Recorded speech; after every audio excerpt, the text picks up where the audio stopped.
मानवने तिला खांद्याला हात लावून हलवलं. तन्वी तन्वी दचकली, एकदम मागे झाली. सर, मला माफ करा. मी तुम्हाला नाही थांबवलं. मला नाही कळलं. मी कसं तुम्हाला मिठी. I am sorry. अरे, हे तर उलटच झाले. इकडे तर दोघेही सारखाच विचार करत आहे. दोघेही स्वतःला दोषी ठरवत आहे. पण तुम्हाला काय वाटतं मित्रांनो? खरंच दोष त्यांचा आहे का? मला नाही वाटत. हे सगळं पाहून मानवला एक क्षणासाठी सुटलं बाबा असं झालं. तन्वीने त्याला ब्लेम नाही केलं. हे त्याच्यासाठी खूप महत्त्वाचं होतं. पण ती तर स्वतःला दोष देत आहे हे पाहून त्याला वाईट वाटलं. तन्वी प्लीज, तुम्ही स्वतःला दोष नका देऊ. मानव. तन्वी रिलॅक्स. तुम्ही पाणी घ्या. हे घ्या. मानवने त्याच्या बेडजवळ टेबलवर ठेवलेला पाण्याचा ग्लास तन्वीला दिला. तन्वी त्याच्याकडे पाहतही नव्हती. मानवला थोडं वाईट वाटलं. तन्वी थोडी रिलॅक्स झाल्यावर तिने मानवला विचारलं, सर, तुमची तब्येत कशी आहे आता? तुम्ही डॉक्टरला बोलावलं होतं का? काय बोलले डॉक्टर? तन्वी. हो, डॉक्टर येऊन गेले. जास्त काही नाही. त्यांनी थोडा ताप होता म्हणून चेक करून टॅबलेट दिल्या आहेत. मी नाश्ता झाल्यावर घेतल्या टॅबलेट, म्हणून आता मला बरं वाटत आहे. तुम्ही रिलॅक्स व्हा. मी थोड्या वेळाने येणार होतो ऑफिसला. मानव. सर, तुमचा कॉल लागत नव्हता म्हणून मी तुमचा घरचा नंबरवर कॉल केला आणि तुम्हाला बरं नाही असं कळल्यावर इथे आले. तन्वी. मानव तिला निहाळत होता. हिला खरंच आपली काळजी वाटते हे ऐकून तो मनोमन सुखावला होता. It's okay Tanvi. थँक्यू माझी केअर केल्याबद्दल. आता मला बरं वाटत आहे. मानव. ओके सर, मग मी निघू का आता? तसंही मला आता ऑफिसमध्ये जावं लागेल. मी तिथले काम सोडून आले. तन्वी. It's okay Tanvi. तुम्ही थांबा. इथूनच काम करा. तसंही मला एका प्रोजेक्टसाठी तुमची मदत लागेल. मला तो प्रोजेक्ट स्टडी करायचा आहे. आपण दोघं मिळून डिस्कस करू. प्रोजेक्ट? हां, फक्त बहाणे पाहिजेत साहेबांना तन्वीसोबत राहायचे. Okay sir. म्हणून तन्वी तिथेच मानव बसला होता बेडवर. त्याच्यासमोर भिंतीला टेकून एक स्टडी टेबल होता. त्यावर चेअर घेऊन बसली. मानवने दिलेली फाईल ती रीड करत होती. मध्येच तिला काही प्रश्न पडला तर ती मानवला विचारत होती. बराच वेळ झाला होता. मानवला बसल्या बसल्या झोप लागली होती. तन्वीलाही आता खूप कंटाळा आला होता. तिने मान वर करून मानवकडे पाहिलं तर तो बसल्या जागी झोपलेला पाहून तन्वीला वाईट वाटलं. आपल्यामुळे आज सरांना आराम नाही करता आला. म्हणून ती उठली आणि तन्वीने त्याला उठवण्याचा प्रयत्न केला. Sir, sir. मानवला गाढ झोप लागली होती. मग तिनेच मानवला थोडं हलवून त्याला हळूच खाली सरकवलं. मानव थोडं सरकून व्यवस्थित झोपला. औषधाचा डोसमुळे त्याला गाढ झोप येत होती. तिने त्याच्या अंगावर पांघरून दिले. तसं त्याने चुळबुळ केली. तिने अगदी लहान बाळ जागं होत असताना जसं आई थोपटते आणि त्या बाळाला जागं होऊ देत नाही, अगदी तसंच तिने मानवच्या डोक्यावर थोपटलं. तसं तोही जास्त चुळबुळ न करता झोपून गेला. तन्वी तिथेच बेडवर एका साईडला बसून मानवकडे पाहत होती. किती निरागस आहे मानव. झोपेत तर अगदी लहान बाळासारखे दिसतात, असं म्हणत तन्वी स्वतःशीच हसली. तिने हळूच टेबलवरून तिचा मोबाईल घेतला आणि मानवच्या झोपेतला फोटो क्लिक केला. आता एवढा गोड दिसत होता तो आणि असा चान्स तिला पुन्हा थोडी मिळणार होता. म्हणून तिने पण मग केलीच खोडी आणि काढली की 2-3 सेल्फी झोपेत असलेल्या मानवसोबत. मानवने थोडी हालचाल केली तसं तन्वीने पटकन मोबाईल बाजूला केला. मानवची हालचाल पाहून तिला वाटलं मानवने तिला फोटो काढताना पाहिले की काय, म्हणून थोडी घाबरली होती. पण नंतर हळूच तिने त्याच्याकडे पाहिलं, पण तो झोपला होता. पण आपल्या बाईसाहेब किती हुशार. खात्री करून घेण्यासाठी त्याच्या अगदी चेहऱ्यासमोर चेहरा नेऊन त्याच्या अगदी जवळ जाऊन त्याचा बंद डोळ्याचं निरीक्षण करत होती. अचानक तिला जाणवलं की मानवने डोळे उघडले. ते पाहून तिचे डोळेच मोठे झाले. ती उठणार तेवढ्यात मानवने तिला पकडलं आणि तिला जवळ खेचून तिच्या ओठांवर ओठ टेकवले. इथे अजून कशात काही नाही आणि सरांनी तर हॅट्रिकच केली. बिचारी तन्वी. करत काय होती आणि झालं काय? मानवचे डोळे बंद होते तर तन्वीचे डोळे शॉक लागल्यासारखे मोठे झाले होते. हे एका क्षणात काय झालं तिला कळलंच नाही. मानवने तसंच तिला किस करत उठवून बसवलं आणि हळूच तिच्यापासून दूर झाला. पण तन्वी मात्र अजूनही शॉकच होती. मानव दूर गेल्याचं भानही तिला नव्हतं. आजच्या या एका दिवसात तिला शॉकवर शॉक बसत होते. पहिले ते हग आणि आता तर डायरेक्ट.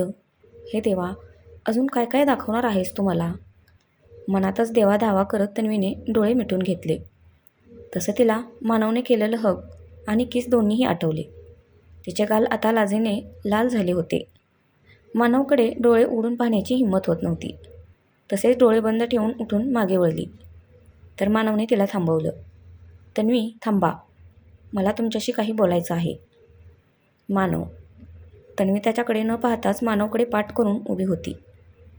मानवही आता सावरून बसला होता.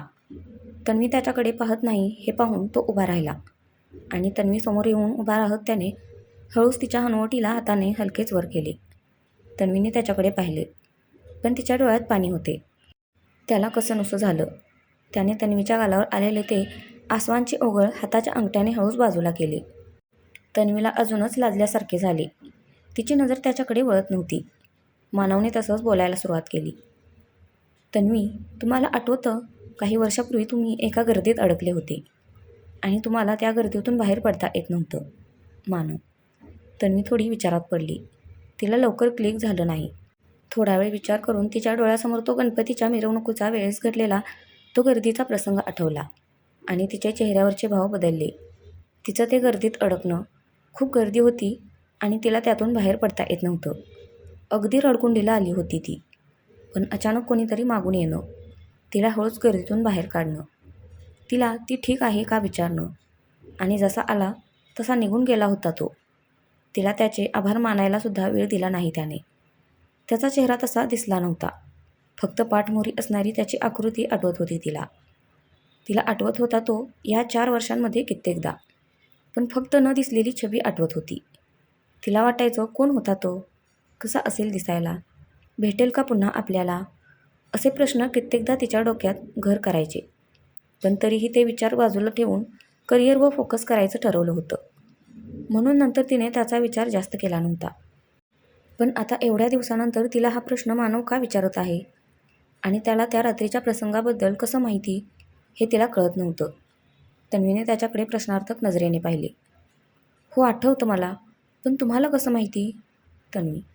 कारण तो मुलगा मीच होतो. त्या दिवशी मी तुम्हाला त्या गर्दीत पाहिलं आणि भानच हरपून बसलो.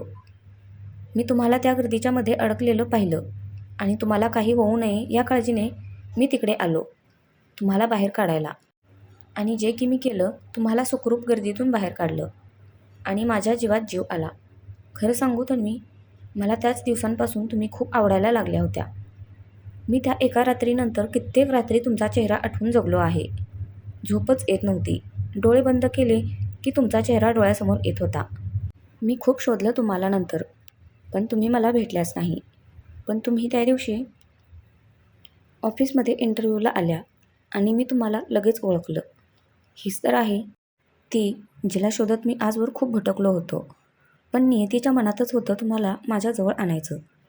आणि मला असं वाटतं की म्हणून आपली भेट पुन्हा झाली.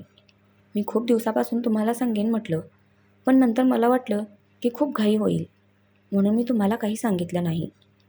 पण आज असे काही प्रसंग माझ्यासमोर उभे राहिले की मी स्वतःला नाही थांबवू शकलो. मी तुमच्याजवळ येण्यापासून स्वतःला नाही रोखू शकत. तुम्ही माझ्याबद्दल काही गैरसमज करून घेऊ नये म्हणून आज मी तुम्हाला हे सर्व सांगत आहे. माझं खूप प्रेम आहे तुमच्यावर. I love you Tanvi. एवढं सगळं ऐकून तर तन्वीला आता चक्करच यायची बाकी होती. आज जे काही झालं होतं त्यामुळे तन्वी खूप हैराण झाली होती. मानवने कन्फर्म केलेलं त्याचं प्रेम, 4 वर्षापूर्वीची ती पहिली भेट, सगळं तिच्या डोळ्यासमोरून झरझर जात होतं. खरं तर तिला मनातून खूप आनंद झाला होता. ज्या मुलाचा तिने दिवसरात्र विचार केला होता त्याचा चेहरा कधी पाहिलं नसूनसुद्धा तिला मनोमन तो आवडू लागला होता. मानवसुद्धा तिची वाट पाहत होता, तिला शोधत होता. हे ऐकून तर तिचे मन अगदी भरून आले होते. तिच्या डोळ्यातून अश्रू दाटून आले. मानवने तर त्याच्या प्रेमाची कबुली तिच्यासमोर दिली होती, पण तिचं काय? ती तर अजूनही विचारातच होती. त्याला काय उत्तर द्यावं तिला समजत नव्हतं. मानवला पहिल्यांदा पाहिल्यापासूनच तिला मानव आवडू लागला होता. त्याचं सोबत असणं तिला आवडत होतं. त्याचं प्रेझेन्स तिला हवंहवंसं वाटत होतं. त्याच्याजवळ असण्याने ती अगदी प्रसन्न राहत होती. तन्वीला त्याच्या प्रश्नाचं उत्तर द्यायचं होतं, पण मन अजूनही तयार होत नव्हतं. तिला कोणत्याही प्रकारची घाई करायची नव्हती. भावनांच्या आवाजात येऊन तिला कोणताही निर्णय घ्यायचा नव्हता. तिच्या मनाचा पूर्ण कौल मिळेपर्यंत तिला थांबायचे होते. मानव तिच्यासमोर उभा होता. तो तिच्याकडे पाहत होता, पण तन्वी त्याच्याकडे पाहत नव्हती. ती तर तिच्या विचारात गुंतली होती. मानवला काय उत्तर द्यावे हा विचार करत असतानाच मानवने हळूच तिला आवाज दिला. तन्वी, हे बघ, तू प्लीज रागावू नकोस. मी तुला कोणत्याही प्रकारची जबरदस्ती किंवा कसलीही घाई करणार नाही. तुला हवा तेवढा वेळ घे तू. मला पाहिजे तेव्हा आणि विचार करूनच उत्तर दे. माझं काहीच म्हणणं नाही. मानव. तन्वीने त्याच्याकडे पाहिलं. तिला त्याच्यासोबत खूप बोलायचे होते. तिच्या मनातल्या भावना व्यक्त करायच्या होत्या. त्याला त्याचं प्रपोजलचं उत्तर द्यायचं होतं.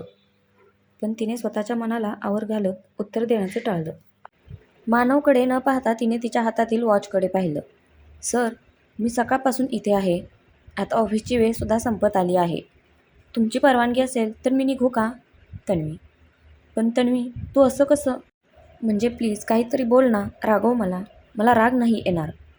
पण प्लीज मला असं इग्नोर करू नकोस. मानव अगदी कळकळीने तिला म्हणाला. पण आपल्या मॅडमच्या मनात वेगळंच काहीतरी चालू होतं. नाही सर, मी उद्या येते ऑफिसला, मग बोलू आपण. तन्वी.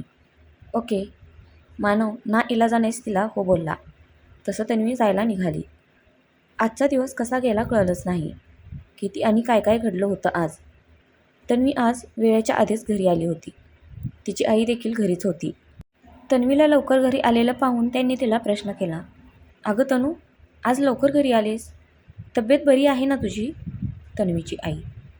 हो अगं, बरी आहे मी. आज लवकर काम संपलं म्हणून लवकर घरी आले. तन्वी. एवढं बोलून तन्वी तिच्या रूममध्ये निघून आली. तिने बॅग ठेवली, फ्रेश झाली आणि सरळ बेडवर येऊन पडली. आज दिवसभरात जे काही झालं होतं ते क्रमाक्रमाने एक एक करून सर्व तिच्या डोळ्यांसमोरून जात होतं. तन्वीला मानवने केलेलं किस आठवला. तसं ती पूर्ण शहारून गेली. तिचे गाल लाल झाले होते. तिने हाताच्या ओंजळीत स्वतःचा चेहरा लपवून घेतला. गालातच हसत ती मानवचा विचार करत होती. किती वेडा आहेस तू मानव. इतक्या वेळा कोणी सॉरी बोलतं का? आता तुला कसं सांगू की माझंही तुझ्यावर. एवढं बोलून ती खुदकन गालात हसली. इकडे मानवही तिचाच विचार करत होता.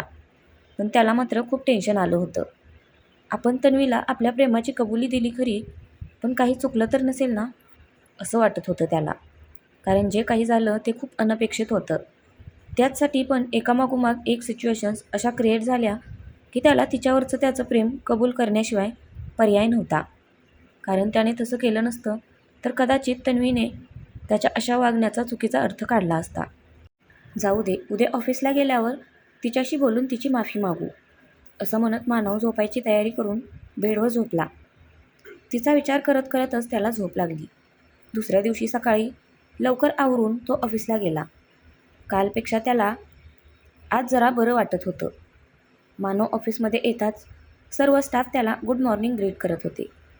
त्या सर्वांना प्रतिसाद देतच तो त्याच्या कॅबिनमध्ये गेला.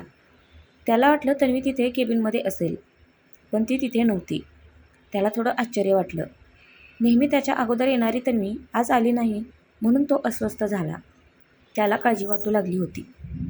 त्याला वाटलं तिला कॉल करावा म्हणून त्याने टेबलवरचा मोबाईल घेतला.